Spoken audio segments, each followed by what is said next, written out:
Modular systems make game code cleaner, easier to expand, and easier to maintain.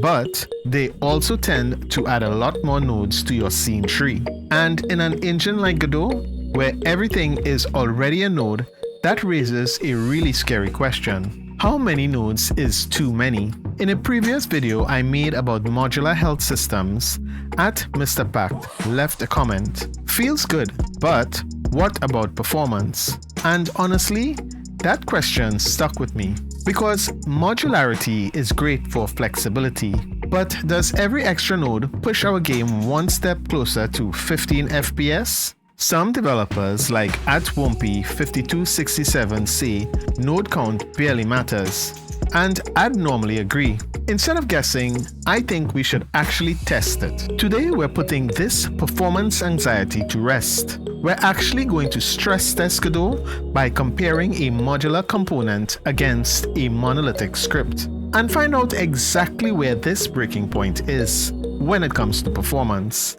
By the end of this video, you'll know exactly when to worry about performance and when to tell that tiny voice in your head to stay quiet so you can get back to building. I'm D, and this is D-Ragu Games. Let's get started.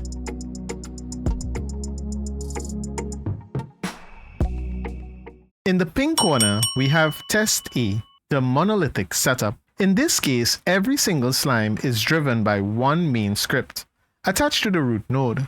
This script is tracking health, spawning damage numbers, flashing the sprite red, playing hit sounds, and triggering dead particles.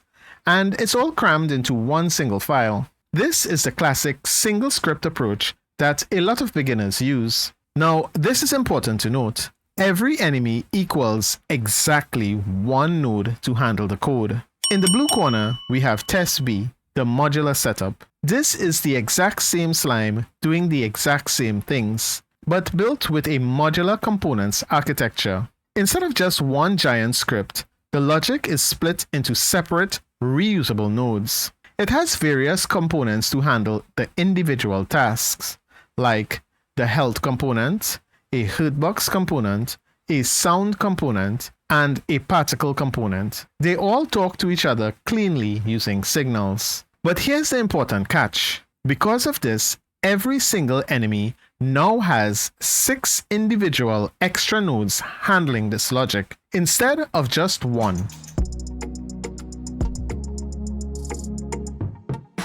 To prove exactly what's happening under the hood, I built this custom UI panel to track our performance in real time. First, we have our standard FPS, or frames per second. Next is our frame time, which is the exact amount of time it takes the engine to calculate the code and draw a single frame. Below that, we have the number of active enemies currently in the scene. So, how exactly are we calculating this frame time number on screen? To get a totally honest benchmark, I went into the project settings and completely disabled VSync. This uncaps the frame rate and forces the Godot engine to run as fast as it physically can without waiting for the monitor. If you leave VSync on or set a custom frame rate by going to the project settings, application, run, and then set the max FPS, Godot artificially tells the computer to wait between frames to match your monitor's refresh rate, like 60 FPS. Now, by taking that delta and multiplying it by 1000, we convert it into milliseconds. This means your process delta will always read exactly 16.6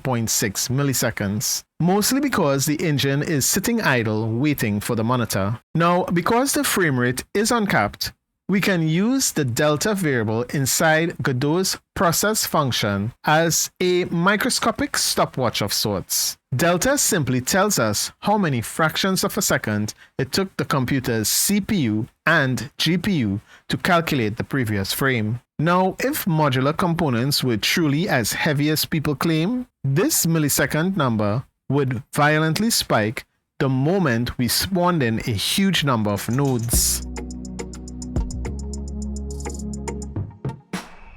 Now, we aren't just letting these slimes sit there idle. To prove the CPU is actually processing all of this logic, I added an auto-destroy timer. But instead of just deleting the slimes when the timer hits 0, the script forcefully drains their health. This means every single slime organically dies. It triggers the health bars, the floating damage numbers appear, the hit flashes, the audio plays, and the particle explosion happen for each slime, all at the exact same time. So the important question here is, when we have over 1,000 slimes on screen exploding at the same time, does the engine choke on a modular setup because it has to process 6,000 extra component nodes instead of just 1,000 monolithic nodes? Okay, so I ran the test. First for 500 enemies, then 1,000, then 1,500, and lastly an amazing 2,000 enemies. And then I used a more realistic number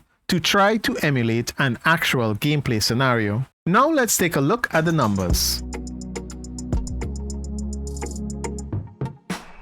To make this incredibly easy to read at a glance, I color-coded the frame time bar based on our 60 FPS deadline. As long as the bar is green, we are in the safe zone, processing everything under 8 milliseconds, and the engine has plenty of breathing room. When it turns yellow, we are pushing past 8 milliseconds. This is the warning zone. Performance is still acceptable, but the CPU is working hard, and any sudden spikes might cause a stutter. Finally, if the bar turns red, it means we've crossed 15 milliseconds. We have completely maxed out the budget, and the engine is officially going to start dropping frames. Think of it as our CPU budget. It maxes out at 16.6 milliseconds, which is the strict deadline the engine has to hit to maintain a smooth 60 FPS. While the engine is happy, it stays green, but if the engine starts choking on our code,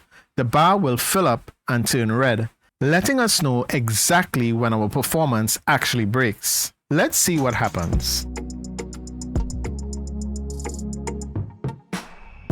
With the monolithic system, spawning 500 enemies gives us around 125 to 130 FPS. The frame time mostly stays in the green, only spiking into the orange when the slimes are destroyed. Now, the modular component system drops performance slightly to around 112 to 122 FPS. The frame time still stays mostly in the green, with similar spikes into the orange during destruction. But once we increase the count to 1,000 enemies, the difference becomes much more noticeable. With the monolithic system, the FPS drops to around 54 to 58 FPS. The frame time now sits in the yellow and spikes into red whenever slimes are destroyed. And with the modular system at 1,000 enemies, performance drops a bit further to around 47 to 52 FPS. And just like before, the frame time stays in the yellow and spikes into the red during enemy destruction.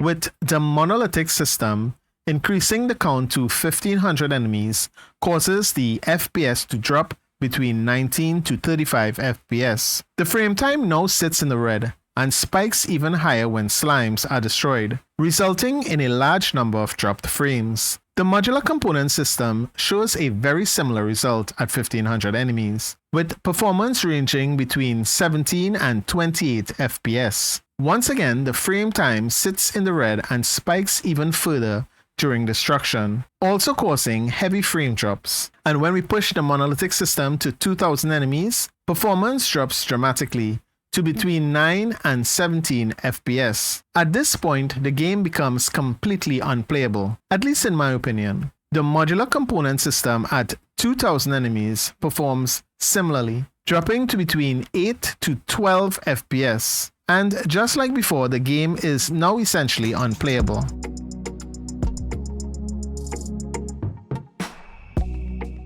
Okay, so the truth is this. In Godot, every single node comes with a small amount of CPU and memory overhead. And it's when you start spawning thousands of enemies that overhead adds up fast. With the monolithic setup, each enemy is just one single node.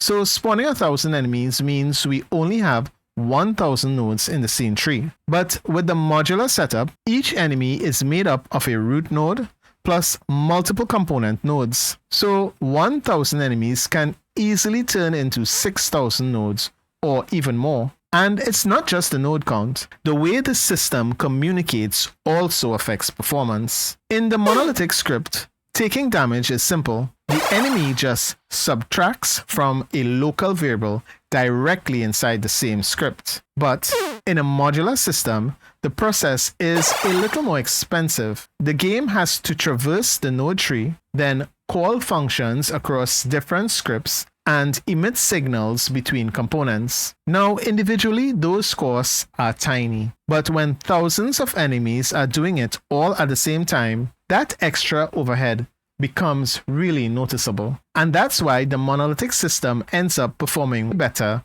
than the modular component in this stress test. So, how many nodes is too many? Well, for this particular game, a more realistic number of enemies would probably be around 20 on screen at a time. And at that scale, the performance difference is basically negligible. With the monolithic script, the FPS stabilized between 1402 and 1428 FPS, with the frame time sitting comfortably in the green. And with the component-based system, the FPS stabilized between 1394 and 1402 FPS, with the frame time also sitting comfortably in the green, which means in a real gameplay scenario, especially if the game is capped at 60 FPS, you probably won't be able to notice any meaningful difference between the two systems at all. But here's the practical truth. This completely doesn't matter for 99% of the games we make as indies. If your game is lagging, it's never because you used a health component instead of a hard-coded script. As this stress test proves, you have to spawn an absurdly unrealistic amount of enemies, literally thousands, before that node overhead actually impacts the frame rate. In a real game, you'll probably hit a performance bottleneck with draw calls, rendering, or physics collisions. Basically, anything that happens in the process and physics process function, long before the CPU ever cares about your modular components. And that's the discussion to look out for in our next video. If this video made you stop and think about how you're learning Godot, and not just what you're building, then you're exactly who this channel is for. I make videos for developers who want to understand their code and have the discussions that tackle the difficult topics. So, if that sounds like you, hit subscribe. You'll feel right at home here. And before you go, answer this in the comments. Have you ever avoided using components because of performance concerns? And did that change after watching this video? I'd really like to know. Until next time, happy coding, keep experimenting, and I'll see you in the comments. This has been Diragu Games.